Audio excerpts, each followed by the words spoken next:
Meu coração se renova, sinto a esperança invadir o meu ser. Quero ser manso, ser limpo, ser justo e pobre de espírito ser. Tua palavra me sonda, me conta do reino que espera por mim. Eu te ofereço meu pranto e as dores da alma que quer renascer. Eu ouvi tua voz, teu saber me encantou. Quis seguir, caminhar, quis saber pra onde eu vou. Eis-me aqui, minha dor serenou.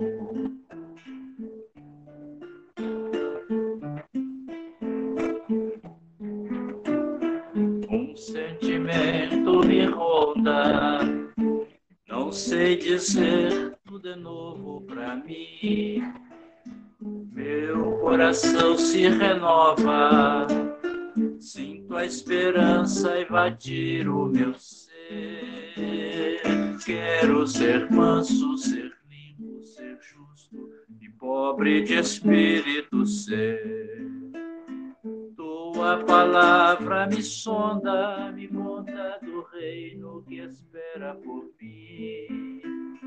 Eu te ofereço meu pranto e as dores da alma que quer renascer. Eu ouvi tua voz, teu saber me encantou. Quis seguir, caminhar, quis saber pra onde eu vou.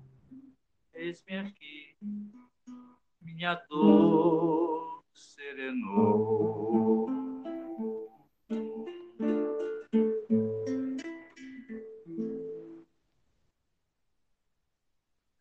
Muito boa noite a todos. Boa noite, meus irmãos. É com muito prazer que a gente inicia mais uma tarefa, mais um trabalho, mais uma palestra online, trazendo a tecnologia a nosso favor, propiciando o nosso reencontro. Hoje, a nossa palestrante é a Miriam, que vai trazer o tema Em Nome do Cristo, a referência que está em Mateus, capítulo 7, versículos 22 e 23. A gente gostaria de passar a orientação de que o estudo é dinâmico e, à medida que forem chegando os questionamentos, que a gente faça através do chat, tá bom? Que a gente mantenha os microfones desligados para que a gente não desarmonize a palestra e também não interrompa o raciocínio da nossa amiga de hoje. Vamos elevar os nossos pensamentos a Deus, nosso Pai de amor maior, agradecendo por mais uma oportunidade de estarmos juntos em Teu nome, colocando em prática os estudos que aqui hoje estão disponibilizados e rogando ao nosso Pai de amor maior que conduz as nossas melhores intenções a todos os nossos irmãos necessitados em todos os cantos do planeta, agradecendo a espiritualidade de luz que colabora conosco diariamente, aos nossos mentores, aos mentores da casa, aos mentores individuais, aos amigos que aqui, as famílias representadas por todos nós que estamos aqui hoje. Se conosco, Senhor, hoje, agora e sempre, que assim seja. Miriam, seja muito bem-vinda. Boa noite de paz e alegria para todos nós. Muito obrigada pela presença. E o nosso tema de hoje é Em Nome do Cristo. Quando eu li esse texto, eu fiquei pensando diversos, que em nome do Cristo, né? Tá referido na passagem do Evangelho. E como nossos estudos são sequenciais, o objetivo desse tema é mostrar o que é conhecer Jesus e agir em seu nome. Esse é o objetivo que está escrito na nossa planilha. Eu vou começar lendo o texto, porque eu gosto muito desse texto, ele é muito reflexivo para a gente pensar o que nós fazemos em nome do Cristo, cada um de nós. O texto chama A Ficha, do irmão X, do livro Contos e Apólogos, é o capítulo 7. João Mateus, distinto pregador do Evangelho, na noite em que atingiu meio século de idade no corpo físico, depois de orar enternecidamente com os amigos, foi deitar-se para um merecido descanso. Sonhou que alcançava as portas da vida espiritual e, deslumbrado com a leveza de que se via possuído, intentava alcançar-se para melhor desfrutar essa excitude do paraíso. Quando um funcionário de passagem celeste se aproximou a lembrar-lhe solícito: João, para evitar qualquer surpresa desagradável no avanço, convém uma vista de olhos em sua ficha. E o viajante recebeu o primoroso documento em cuja face leu espantadiço. João Mateus, renascimento na Terra em 1904. Berço manso, pais carinhosos e amigos, inteligência preciosa, cérebro claro, instrução digna, bons livros, juventude folgada, boa saúde, invejável noção de conforto, sono calmo, excelente apetite, seguro abrigo doméstico, constante proteção espiritual, nunca sofreu acidentes de importância. Aos 20 anos de idade, empregou-se no comércio, casou-se aos 25 anos em regime de escravização da mulher. Católico romano até os 26 anos, presenciou sem maior atenção 672 missas. Aos 27 anos de idade, transferiu-se para as fileiras espíritas. Compareceu a 2.195 sessões de espiritismo, sob a invocação de Jesus. Realizou 1.602 palestras e pregações doutrinárias. Escreve cartas e páginas comoventes. Notável narrador, polemista cauteloso. 4 filhos. Boa mesa em casa, não encontra tempo para auxiliar os filhos na procura do Cristo. Efetuou 106 viagens de repouso e distração, grande intolerância para com os vizinhos, refratário a qualquer mudança de hábitos para a prestação de serviço aos outros, nunca percebe se ofende ao próximo através de sua conduta, mas revela extrema suscetibilidade ante a conduta alheia. Relaciona-se tão somente com amigos do mesmo nível. Sofre horror às complicações da vida social, embora destaque incessantemente o imperativo da fraternidade entre os homens. Sabe defender-se com esmero em qualquer problema difícil. Além dos recursos naturais que lhe renderam respeitável posição, expressivo reconforto doméstico, sob o constante amparo de Jesus, através de múltiplos mensageiros, conserva bens imóveis no valor, eu vou trazer para o real, 600 mil reais, e guarda em conta de lucro particular a importância de 302 mil reais. Para Jesus, que o procurou na pessoa de mendigos, de necessitados e doentes, deu durante toda a vida 90 centavos. Para cooperar no apostolado do Cristo, já ofereceu 12 reais em obras de assistência social. Débito, 3 pontinhos. Quando ia ler o item referente às próprias dívidas, fortemente impressionado, João acordou. Era manhãzinha. À noite, bem-humorado, reuniu-se aos companheiros, relatando-lhes a ocorrência. Estava transformado, dizia. O sonho modificara-lhes um modo de pensar. Consagrar-se-ia doravante ao trabalho mais vivo no movimento espírita. Pretendia renovar-se por dentro. Reuniria agora palavra e ação. Para isso, achava-se disposto a colaborar substancialmente na construção de um lar, destinado à recuperação de crianças desabrigadas que, desde muito, desejava socorrer. A experiência daquela noite inesquecível era, de certo, um aviso precioso. E sorridente, despediu-se dos irmãos de ideal, solicitando-lhes novo reencontro para o dia seguinte. Esperava sentar as bases da obra que se propunha levar a efeito. Contudo, na noite imediata, quando os amigos lhe bateram à porta, vitimado por um acidente das coronárias, João Mateus estava morto. Este é um texto bastante reflexivo, né? Do que é que nós, conhecendo Jesus, estamos fazendo no nosso dia a dia. O que se fosse a nossa ficha. Se ao invés de tivesse o nome do João Mateus, estivesse o nosso nome nessa ficha, né? O que nós estamos fazendo para contribuir, né? E o que nós estamos fazendo e agindo em nome de Jesus.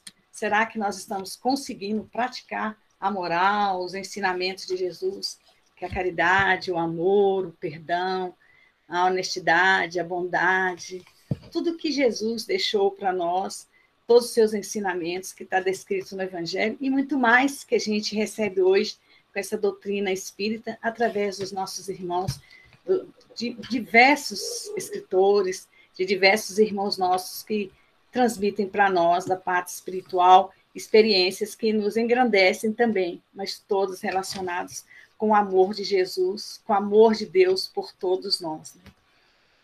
Citando a passagem do Evangelho, que está em Mateus, capítulo 7, 22 a 23. Esse está no Sermão da Montanha. Está quase terminando o Sermão da Montanha. E esses dois itens, o 22 e o 23, versículos, muitos se dirão naquele dia: Senhor, Senhor, não profetizamos em teu nome? Em teu nome não expulsamos demônios? E em teu nome não fizemos muitas maravilhas? E então lhes direi em voz muito inteligível: nunca vos conheci, apartai-vos de mim, vós que obrais a iniquidade. Esse texto parece um texto forte, né, vindo de Jesus, falando da iniquidade, falando que ele não conhece, né, que ele nunca o conheceu.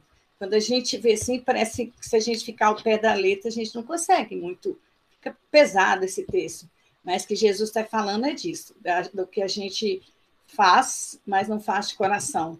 A gente faz para que outras pessoas vejam, a gente faz para uma sociedade, a gente faz não em termos de caridade, de bondade, de amor ao próximo, e de servir a Deus através do nosso bem viver, do nosso bom viver no nosso dia a dia. E quando Jesus fala: eu direi, voz muito inteligível, nunca vos conheci, apartai-vos de mim, vós que obrais a iniquidade.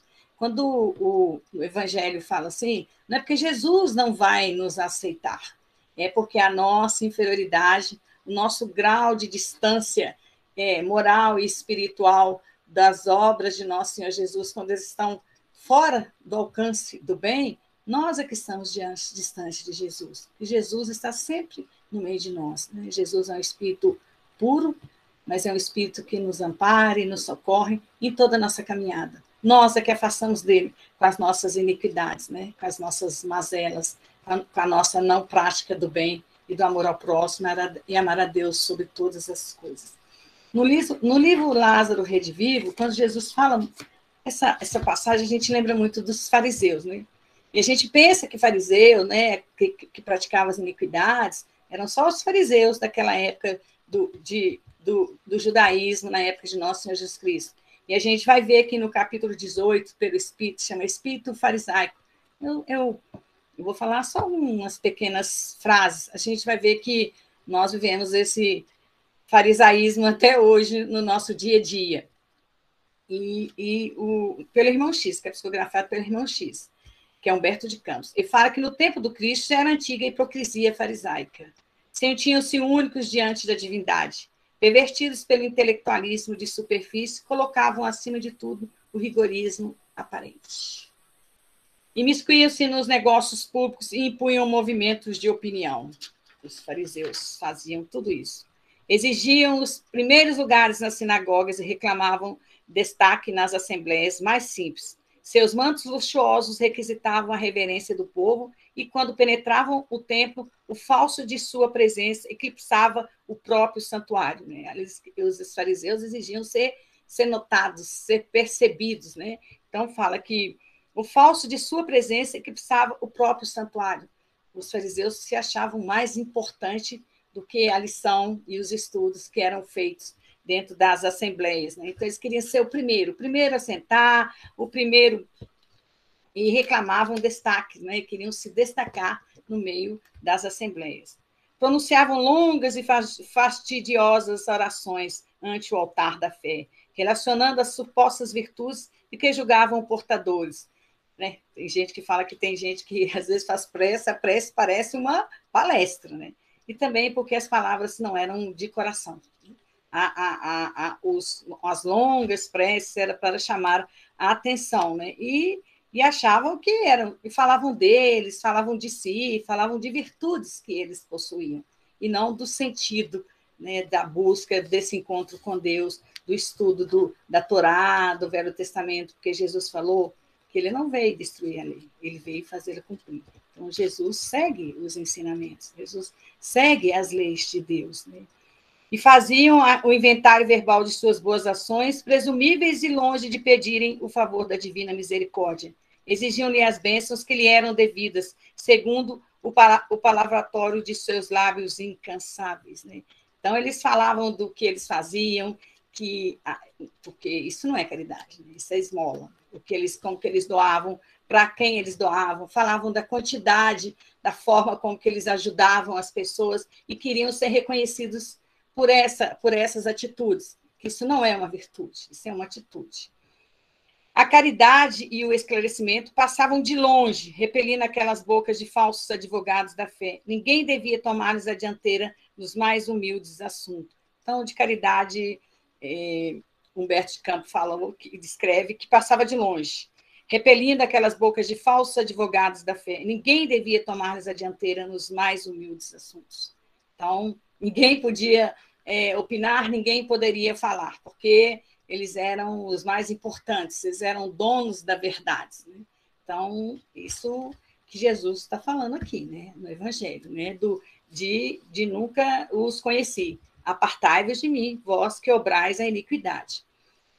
E Humberto Campos fala, quase no final do texto, ele fala, ainda agora que o Espiritismo cristão espalha as bênçãos do Consolador prometido, restaurando a fé nos corações atormentados e sofredores, os novos fariseus congregam-se em arrojados tribunais da religião e da ciência, emitindo sentenças condenatórias. Estão completamente redivivos, noutra roupagem carnal e envergando outros títulos exteriores para confundir e perturbar.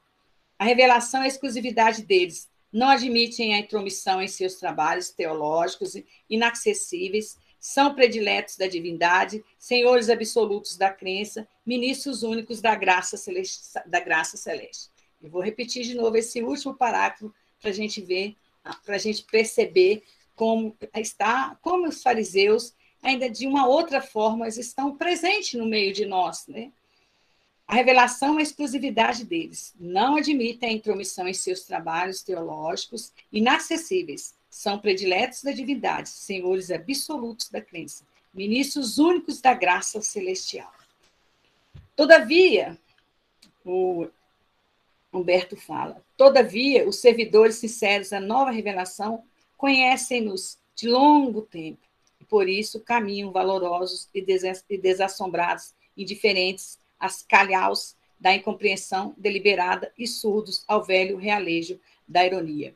E ele termina, porque o mundo está informado há mais de 19 séculos, na época que escreveu o livro era 19 séculos, né? Hoje seriam 20 séculos, de que foi o espírito farisaico, vaidoso e polifronte, quem conduziu o sublime benfeitor ao madeiro infamante e que, não lhe respeitando nem mesmo a hora angustiada e terrível da morte, cuspiu-lhe no rosto sangrento, acrescentando, se tu és rei dos judeus, salva-te a ti mesmo e desce da cruz. Então, Humberto de Campos fala que todas as características que ele deu dos fariseus, eles estão presentes no meio de nós, né? Onde que religiosos de todas as matizes, espíritas, de outras ramificações, de outros grupos religiosos que querem se destacar, né? Não querem vivenciar os ensinamentos de Jesus, que a base da humildade, do amor, da caridade. E na descrição que nós vimos, a gente vê o que tem de sobra. É o orgulho, né? O orgulho e a falta de humildade. Esses são os sentimentos, as qualidades, o que a gente percebe nesse proceder dos fariseus citados no livro. Falta a humildade, falta a bondade, falta a ternura, falta a caridade, falta o amor e falta o perdão. Sobra a presunção, sobra o orgulho, sobra a vaidade, sobra a mentira, sobra muitos defeitos, né? Porque nós todos somos espíritos imperfeitos, fadados à perfeição. Mas nós temos que trabalhar em nós as virtudes. E a primeira virtude do Sermão da Montanha, lá no capítulo 5, é bem-aventurados os humildes. E as pessoas humildes, elas não são barulhentas, elas não falam, elas não gostam de falar o que elas fazem, elas não falam, elas simplesmente fazem. como nosso Senhor Jesus Cristo. Né? Jesus Cristo não anunciava, não falava o que ele ia fazer, ele simplesmente fazia, ajudava e socorria. E assim, na nossa vida, as oportunidades nos surgem no nosso dia a dia de todas as formas. É na nossa casa, são os nossos vizinhos, é na sociedade, é no trabalho, sempre Deus esperando que nós estejamos com as antenas voltadas para o alto, que os nossos corações estejam preparados para que nós possamos socorrer os nossos irmãos necessitados e ser socorridos também. Porque a gente às vezes fica falando assim, parece que a gente não precisa uns dos outros, né? Nós precisamos muito, mas é muito uns dos outros.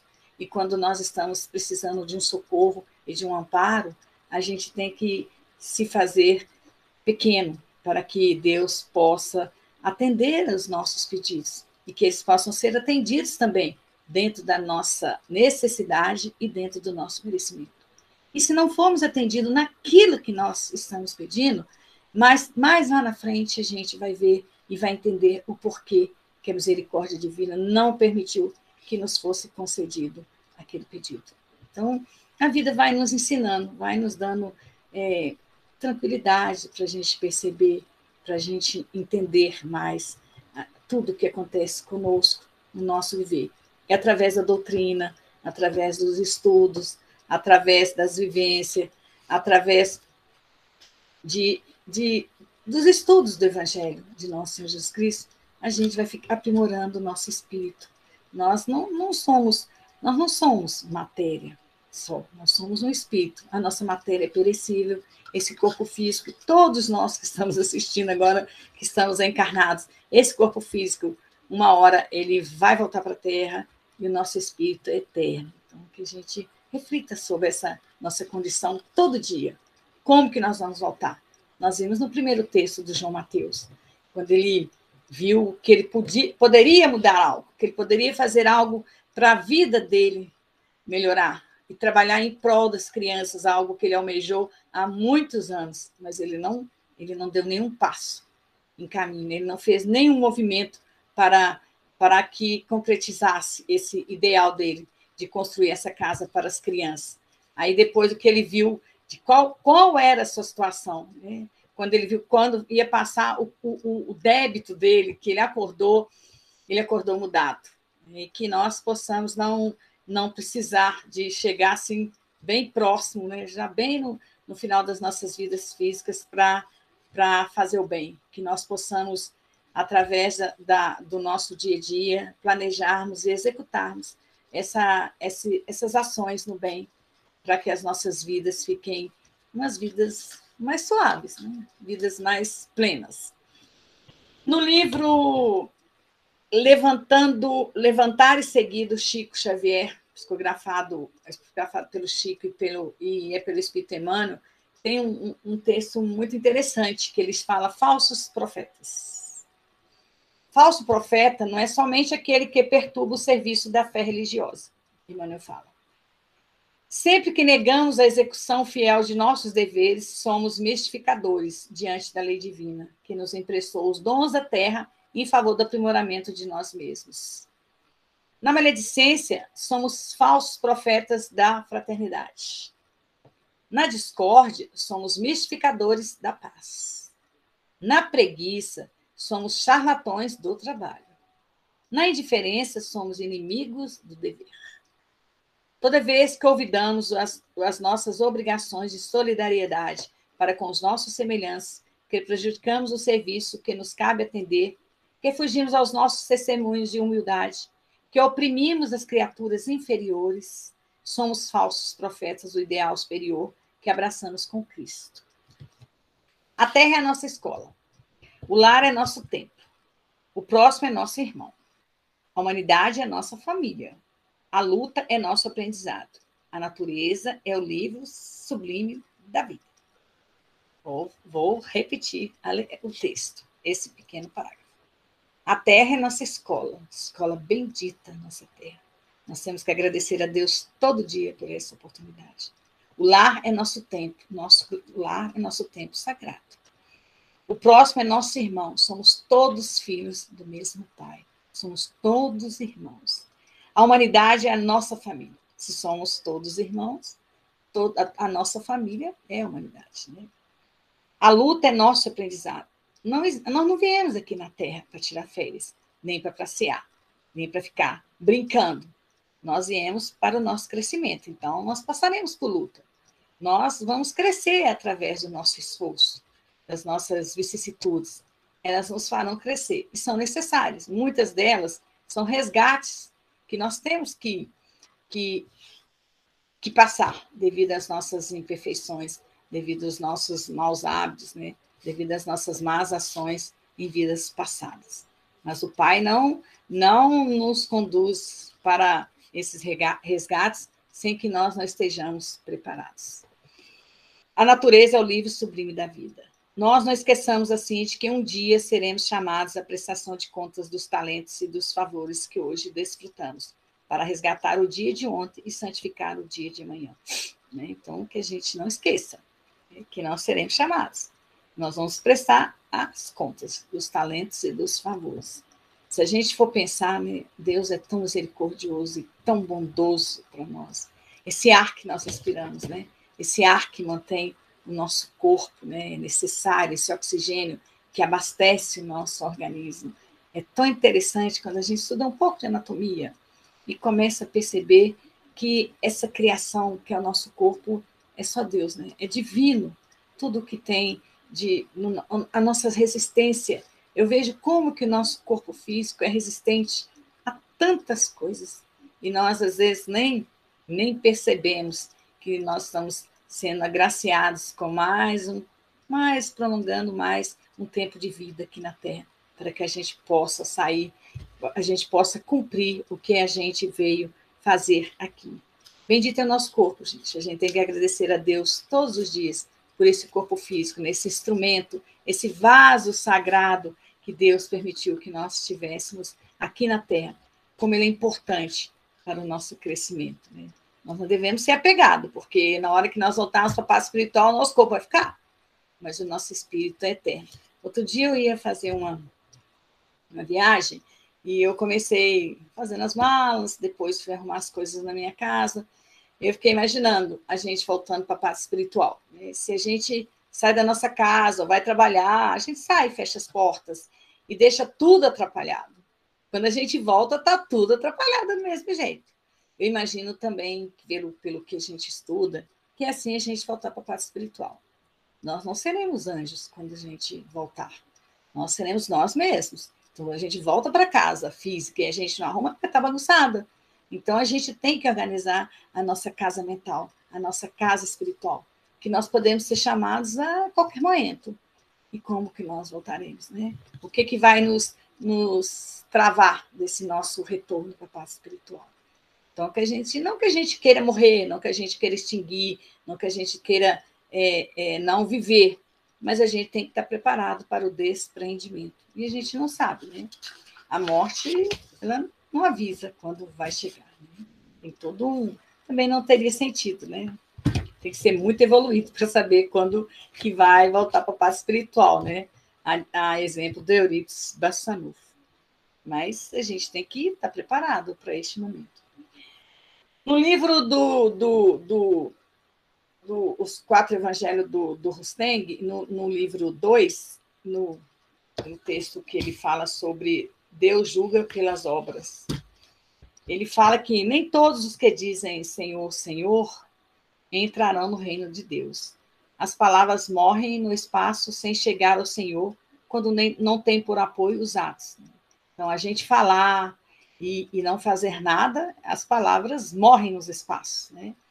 Portanto, praticai sempre o que ensinais, o que admirais e o que louvais. Então, o que a gente fala, a gente deve praticar, que ele fala, né? O que a gente tenta passar para frente, né?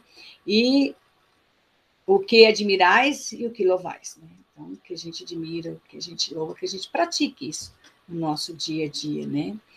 Não bastará que admireis a lei de Jesus, que digais, ela é perfeita, se nada fizerdes por cumpri-la, e por vos aperfeiçoardes. Não vos bastará dizer, somos cristãos, se obrardes contra a vontade do Cristo, né? que adianta a gente falar, né? Eu sou cristão, eu sou espírita cristão, se a gente não trabalha na obra de nosso Senhor Jesus Cristo? Não vos bastará declarar somos espíritas se continuardes a ser o que éreis antes. Eu vejo assim muito no nosso dia a dia agora que a pandemia ainda não acabou, né? Ela não acabou, ainda tem um pouco de pandemia, né? E as pessoas falam que quer voltar para o normal, né? Que quer voltar de novo para o normal. O que é normal? E nós não vamos voltar no tempo. Vai voltar no tempo.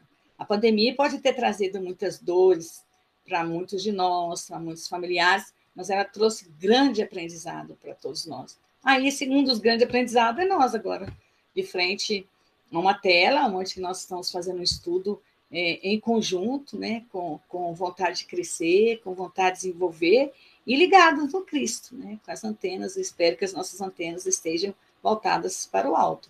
E se não fosse a pandemia, a gente poderia estar agora aí, lá na Fraternidade Espírita Irmão Miramês, ou não estar. Mas esse novo jeito de trabalhar, ele é muito interessante.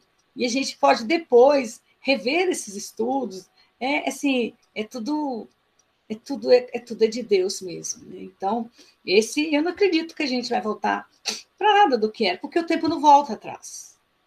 Né? Se alguém falasse com a gente, nossa, você não mudou nada, hein? Nossa, a gente tem que chorar, porque passado tantos anos, tanto tempo, às vezes que a gente não vê uma pessoa, às vezes pode estar falando da nossa aparência física, mas nós temos que ter melhorado, nós temos que ter crescido, aprendido, a gente tem que ter ficado um espírito melhor, uma pessoa melhor. É o que eu penso. Então, Rustem fala, não bastará declarei, somos médios e usamos das nossas diversas faculdades mediúnicas, se não praticardes os ensinamentos recebidos, se não puserdes cordial e intencionalmente essas faculdades ao serviço da causa de Deus, do melhoramento moral dos vossos irmãos, dando-lhes o exemplo dos esforços constantes e porfiados que empregais por vos melhorardes pessoalmente, se não vos utilizardes com humildade e desinteresse dessas mesmas faculdades para o fim exclusivo de fazer propaganda séria, útil, eficaz da lei de Jesus, da sublime doutrina dos Espíritos do Senhor, que, despojando da letra o Espírito, vem explicar essa lei, fazê-la compreensível, amada, praticada, preparando o cumprimento das promessas do Mestre. Mediunidade é um assunto muito sério. Quantos irmãos nossos que falam desse jeito que eu vou falar agora?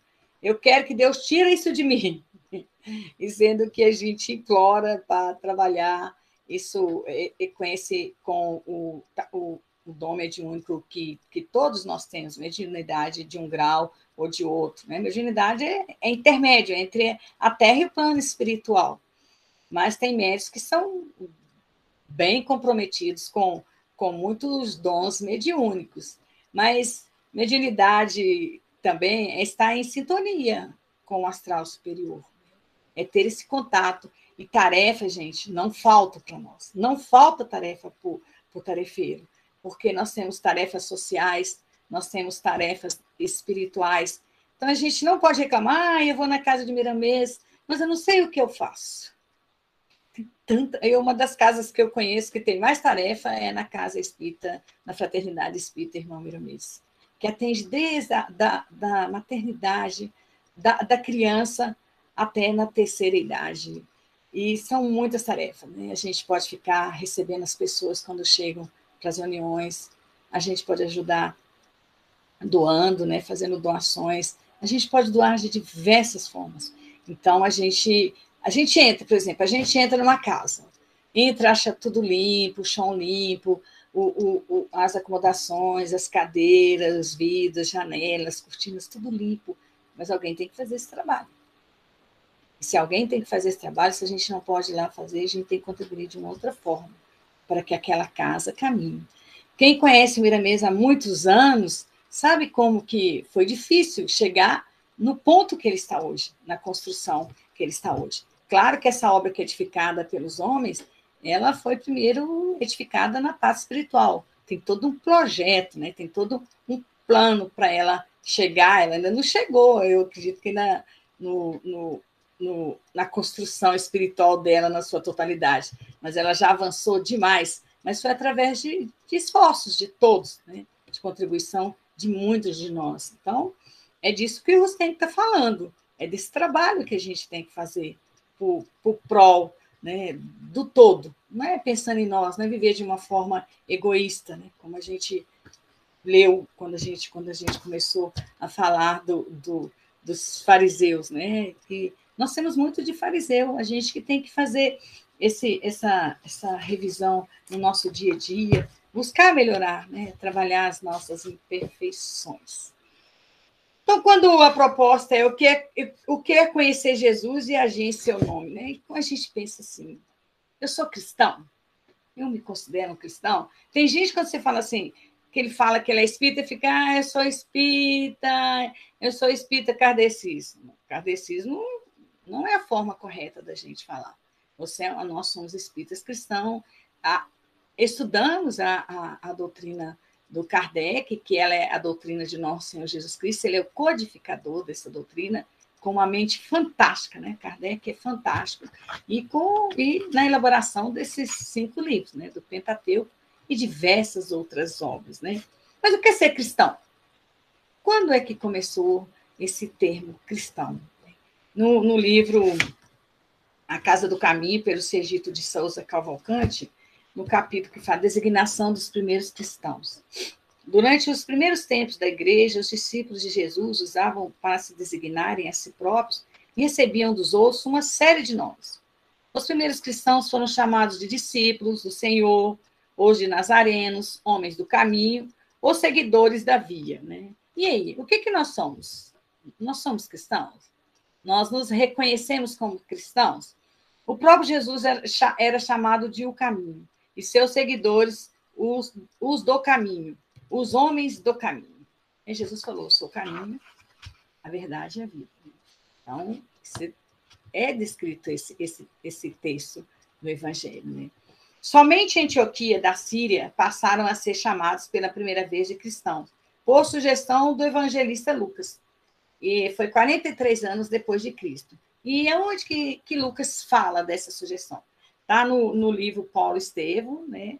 que Lucas fala, está no capítulo 4, em que numa reunião em que estavam Paulo, Barnabé e outros discípulos, e outros, não só discípulos de Jesus, né, mas outras pessoas que trabalhavam já na obra do cristianismo primitivo.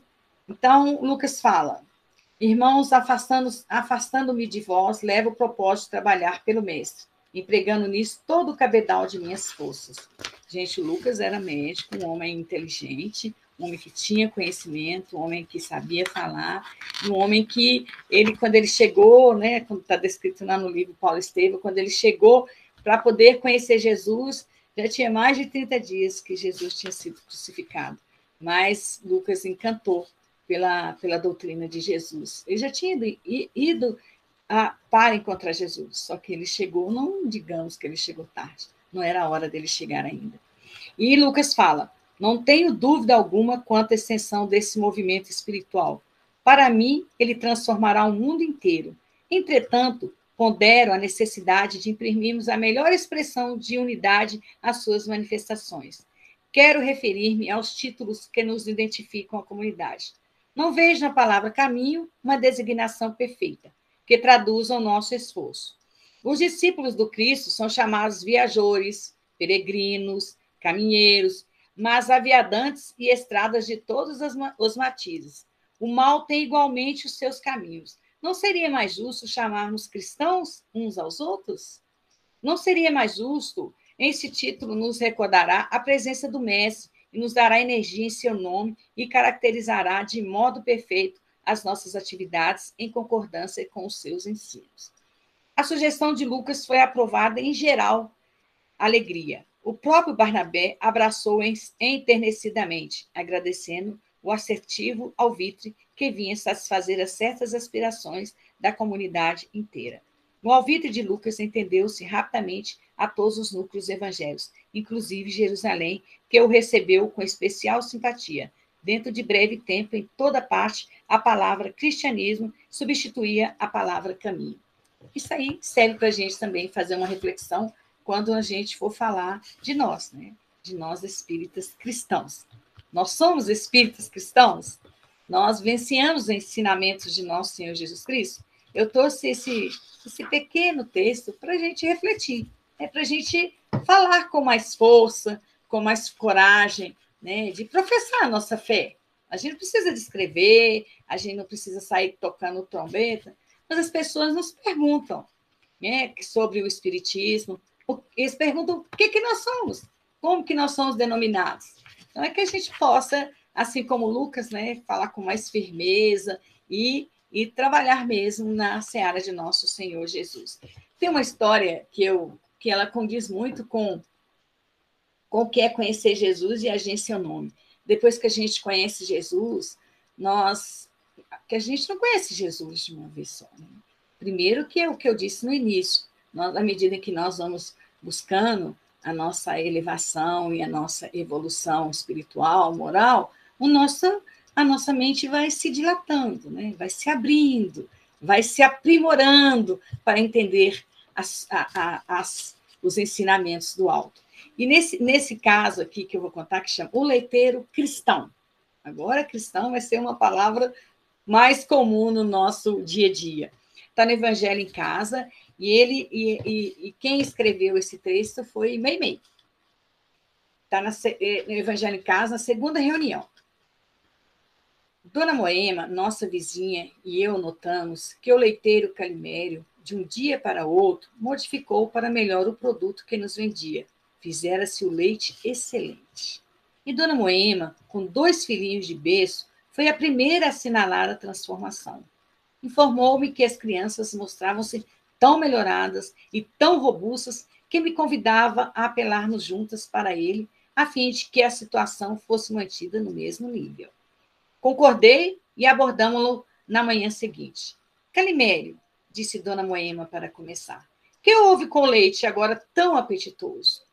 Dona Moema, replicou o nosso entrevistado, para que eu não mude de intenção e procedimento, notifica a senhora que no mês passado comecei a frequentar uma aula de evangelho e compreendi que a ninguém mais deveria enganar.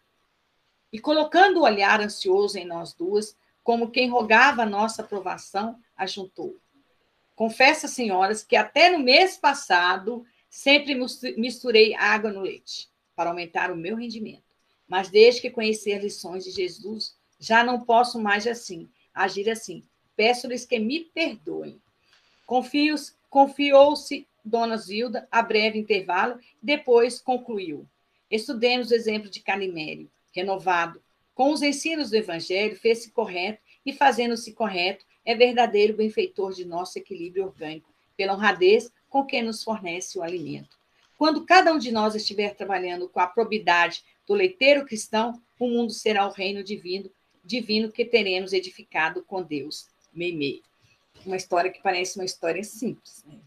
Mas será que nós, no nosso dia a dia, no nosso trabalho, nas nossas funções laborais, nós agimos como Calimério, que cada dia a gente conhece um pouco mais do Evangelho de nosso Senhor Jesus Cristo, que nos é trazido de diversas formas, né?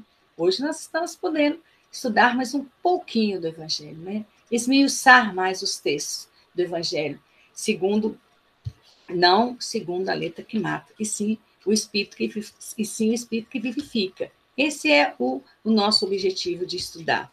Então, na Agenda Cristã, lá no capítulo 18, né, em um pedacinho de um texto, né, psicografado pelo Chico Xavier, e o André Luiz ele fala em lembranças úteis, ele fala, se você já possui 2 semanas de conhecimento cristão, sabe à saciedade o que deve fazer. 2 semanas que eu falei, né, gente? Nem 2 décadas, nem mais do que isso. 2 semanas, o André Luiz já fala que nós já temos saciedade o que devemos fazer. O Calimério aqui, ele falou que depois de um mês ele mudou de atitude. Será que nós temos feito isso? Cada vez buscarmos mais, ser mais honestos conosco, honestos com o nosso próximo, honestos com o nosso trabalho. Né? Será que quando as pessoas estão na nossa presença, elas percebem que nós nos esforçamos, assim, elas percebem que às vezes, a gente é convidado no nosso dia a dia, principalmente no nosso trabalho, a termos comportamentos que não são corretos. Todo tipo de trabalho sempre aparecem propostas que ao meu ver, a maioria delas são propostas indecentes, que nos levam à corrupção. Né? E isso não é. E, conhecendo Jesus, nós devemos agir para o mal, a gente deve tirar algo, algum proveito e prejudicar o nosso trabalho. Isso não é só no nosso trabalho, é na nossa casa. Né? Será que nós somos fiéis uns com os outros no nosso dia a dia? Será que nós não mentimos, nós buscamos ter uma vida mais correta, mais plena, uma vida mais justa com as pessoas que estão ao nosso redor? Né? Vamos levar essa lição do Calimério para casa. Não vamos colocar água no leite. Então, não vamos agir como não cristãos, porque nós somos cristãos, sim.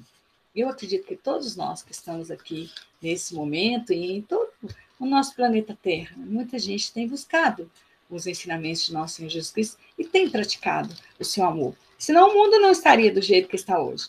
Eu não acho que o mundo está pior. Vamos deixar antigamente, que antigamente o nosso mundo está ficando melhor, só que nós estamos passando por um período de transição. E o joio vai separar do trigo. Então, a gente tem que esforçar mais para a gente poder alcançar, né? Para a gente poder retornar aqui na Terra, para o nosso crescimento, para dar continuidade à nossa evolução espiritual. No texto do Registros Imortais, no grupo da Meimei também, e por autores diversos, tem o capítulo 87, que fala ser cristão. É uma reunião pública de 17 de julho de 1958. Parece que foi feita hoje, o que o nosso irmão Honório descreve aqui.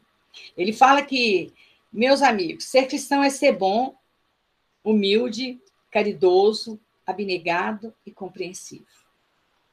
É calar-se diante das ofensas, ter paciência com os que erram, força nas provações, resignação nas grandes dores. É amar aquele que ainda não sabe amar. Tolerar com carinho aquele que só sabe detestar, ofender e criticar. É ver apenas o irmão naquele que erra, que fere, que calunia e que mata. É deixar de tirar pedras naqueles que permanecem no erro, lembrando-se de que o desequilíbrio e a maldade já foram seus companheiros por anos a fio. É demonstrar ao Pai o seu reconhecimento pela fé, pelo trabalho construtivo, pela alegria do amor ao próximo. Eis aí, meus irmãos, a meta para a qual devam convergir todos os nossos esforços, porque os nossos espíritos estão muito experimentados na forja da dor e dos sofrimentos. Procuremos falar menos e amar mais ao nosso próximo. Se formos caridosos e bons, se realmente formos cristãos, teremos dentro de nós mesmos a chave da porta estreita, onde encontraremos a verdadeira felicidade espiritual. Louvemos ao nosso Senhor Jesus Cristo, agora e sempre. Honório. Eu vou destacar aqui dois parágrafos. Né? É amar aquele que ainda não sabe amar. Tolerar com carinho aquele que só sabe detestar, ofender e criticar. Porque a gente quando a gente está numa situação de alguém que não está em outra vibração, né? Buscando outros caminhos, a gente tende a afastar. A gente não tende a ficar muito perto, não quer ficar perto. Mas ser cristão, aqui fala, é amar aquele que não sabe amar. Tolerar com carinho aquele que só sabe detestar, ofender e criticar. Porque é através desse carinho, através das oportunidades, é que a gente pode plantar uma sementinha de amor no coração do próximo. Claro que para a gente plantar essa semente tem que existir em nossos corações também. Não se colhem uvas em espinheiros. Às vezes nós não somos assim, igual eu falei, a gente sempre coloca na posição do que faz. Mas se a gente for aquele que só sabe detestar, ofender e criticar, se a gente estiver nessa outra posição, será que as pessoas que estão ao nosso redor terão paciência e carinho conosco? Como é difícil ficar perto quando alguém está agindo de uma forma muito tóxica. Mas será que nós temos esse comportamento no nosso dia a dia? esse comportamento tóxico. Para nós, que já temos mais de 2 semanas, nós já temos que estar melhores, com certeza. Nós temos que agir de uma forma mais humana, de uma forma cristã, né? E fala que ver apenas o irmão naquele que erra, que fere, que calunia e que mata. Não condenar, né? Nós não somos juízes, nós somos filhos do mesmo Pai, nós somos todos irmãos. Então, naquele nosso irmão que escolhe um caminho mais tortuoso, mais cheio de espinhos, né? Não é colocando mais espinhos no caminho desse irmão que ele vai poder refazer o seu roteiro. O amor faz bem para todas as pessoas. O amor, ele transforma as pessoas, ao que a gente vê do nosso Senhor Jesus Cristo, né? Fala, determina, se formos caridosos e bons, se realmente formos cristãos, teremos dentro de nós mesmos a chave da porta estreita, onde encontraremos a verdadeira felicidade espiritual. Será que isso é agir, né? Em nome de Jesus Cristo. Esse é o agir que os nossos espíritos protetores esperam que nós possamos fazer um dia. Seja ser um agir natural, seja espontâneo. A gente tem que fazer a nossa parte. E é cada dia que a gente tem que construir essa pessoa melhor. Será que hoje nós estamos melhor do que ontem?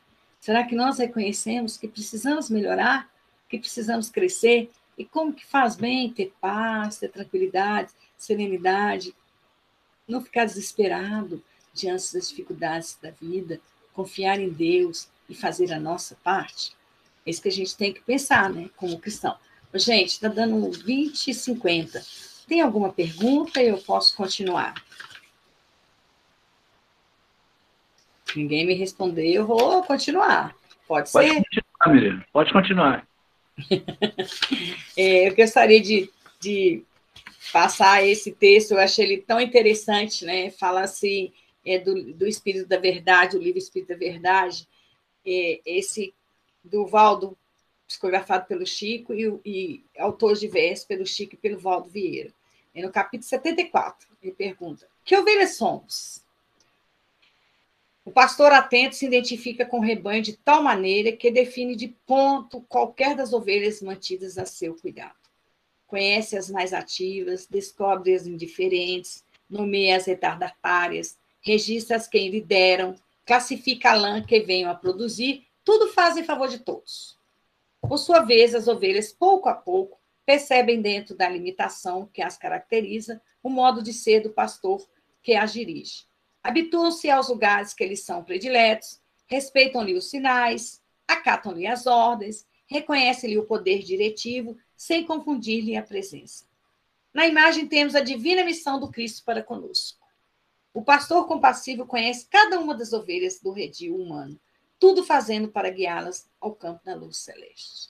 Incentiva as indiferentes, acalma as impetuosas, fortalece as mais fracas, apoia as mais responsáveis, sopesa o valor de todas segundo as peculiaridades e tendências de cada um. E, de igual modo, as ovelhas do rebanho terrestre gradativamente vêm a conhecer e a sentir a existência abençoada do bom pastor. Entender-lhes os ensinamentos e admoestações. Reverenciam a excelência do seu amor. Confiam serenamente em sua misericórdia. Esposam-lhe os ideais e buscam corresponder-lhe à vontade, destacando-o nos quadros da vida por intermediário do Pai excelso.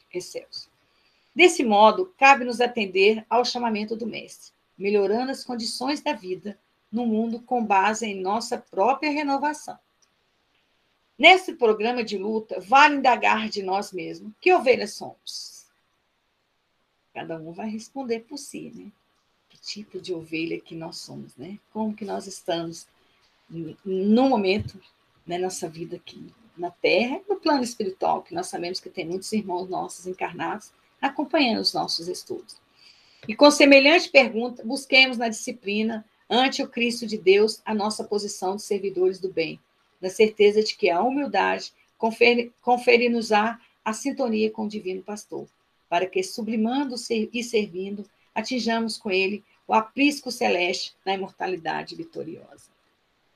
Então, nesse texto, Emmanuel fala do amor, né? Ele fala da misericórdia, que nós vamos passar por admoestações, né? Por dificuldades, né?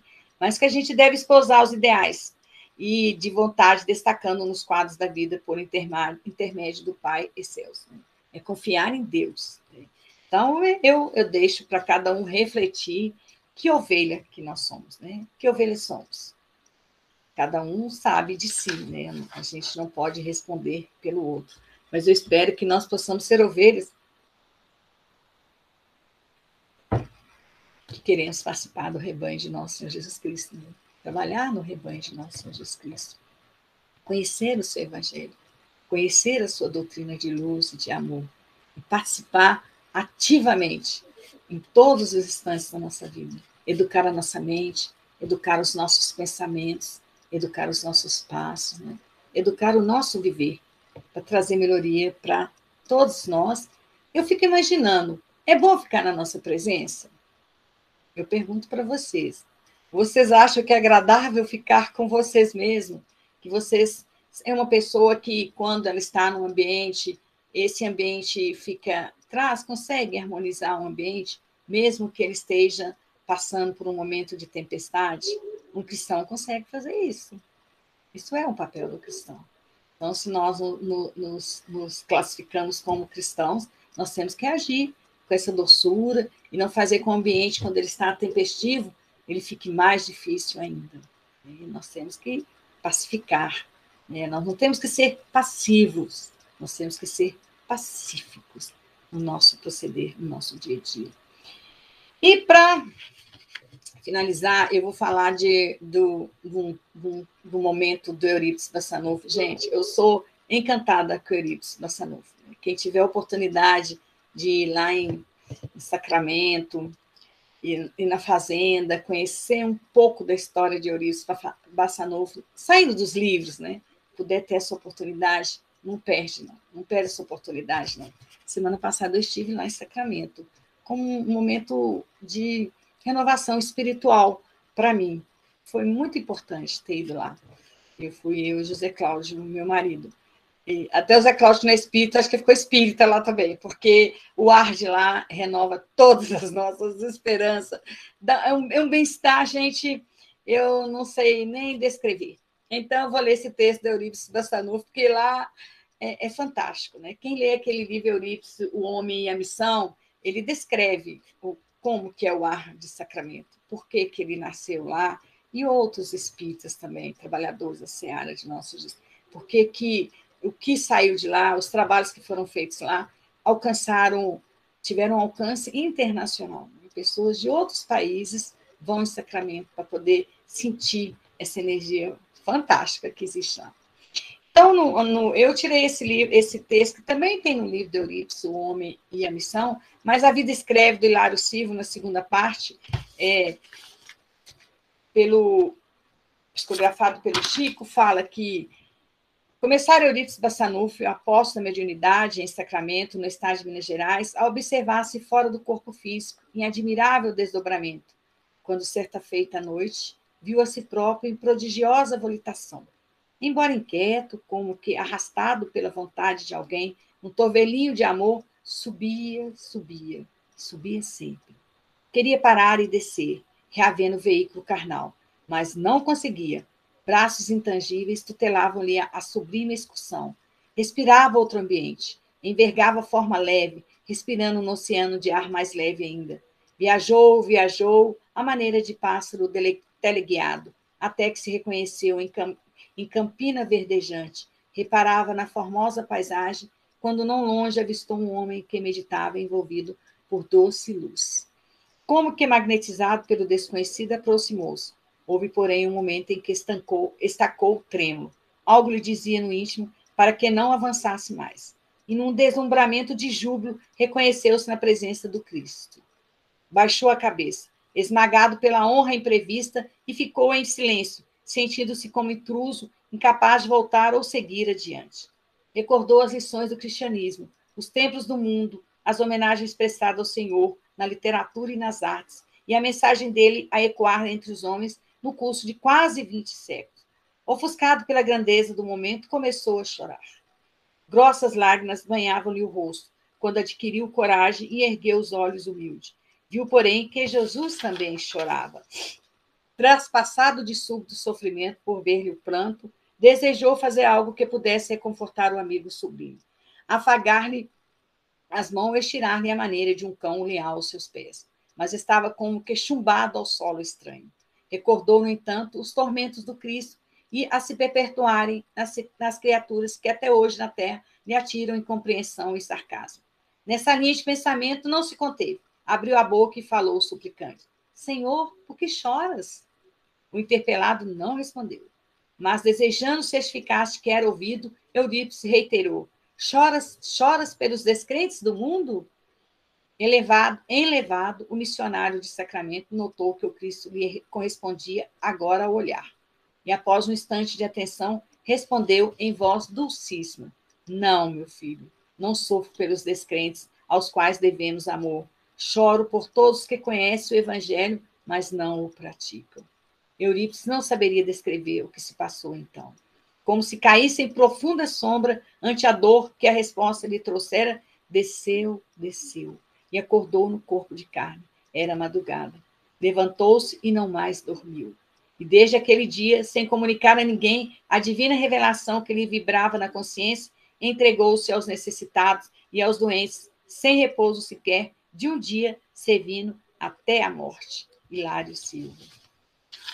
E assim, como o nosso tempo também está extinguindo, né? Esse texto de Eurípides faz a gente refletir, né? O que é que Jesus chora? Chora por aqueles que conhece os seus ensinamentos e não o praticam, né? E que nós possamos ser cristãos no nosso dia a dia, em todos os lugares em que nós estivermos. Que essa essência divina que existe dentro de todos nós possa ecoar aonde nós estivermos, né? E nós possamos ser reconhecidos, né? Que verdadeiros cristãos se reconhecem pelas suas obras, pelo amor que nós tenhamos uns pelos outros.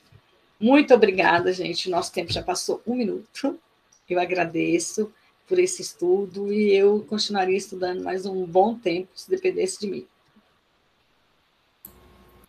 Sem dúvida, né, menina? A gente continuaria aqui o resto da noite, principalmente por essa passagem aí do professor Bassanufo, que emociona tanto a gente, né? E marcou tanto a vida de tantas pessoas. A gente é que agradece a você, tá, menina, por mais uma vez disponibilizar esse estudo fantástico para a gente. Eu vou pedir para o seu Mendes fazer mais uma canção para a gente, e a gente já caminhando para o final da nossa reunião.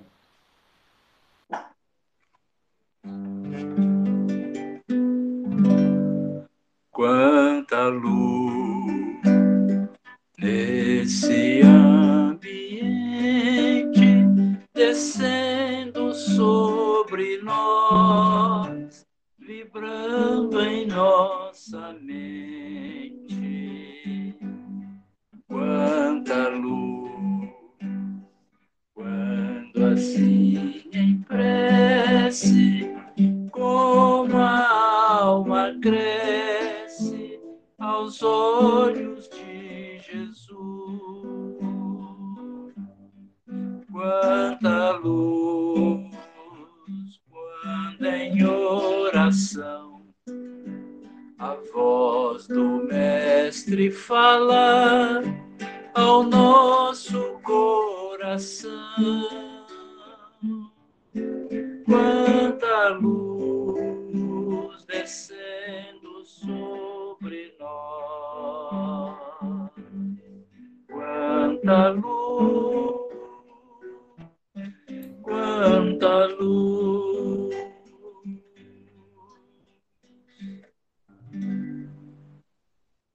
Queridos irmãos, com os corações elevados, mantendo as vibrações positivas de energia, nós agradecemos pela bendita oportunidade de estarmos juntos, difundindo os ensinamentos do Cristo, rogando a paz, o amor e a luz no coração de cada um de nós, de nossos familiares, de nossos amigos e a todos que compartilham conosco o sentimento de fraternidade. Rogamos que durante o nosso descanso físico possamos visitar locais edificantes, colocando em prática, assim, os estudos que hoje foram disponibilizados a nós. Agradecemos a Deus, Mestre Jesus, Maria, Mãe do Cristo, aos nossos mentores, aos Espíritos de Luz, por mais uma bendita oportunidade. Que a paz, o amor e a luz continue conosco, hoje, agora e sempre. Que assim seja. Seja, muito obrigado a todos. Miriam, muito obrigado. Que Jesus te abençoe. Beijo. Tchau, gente. Até a próxima.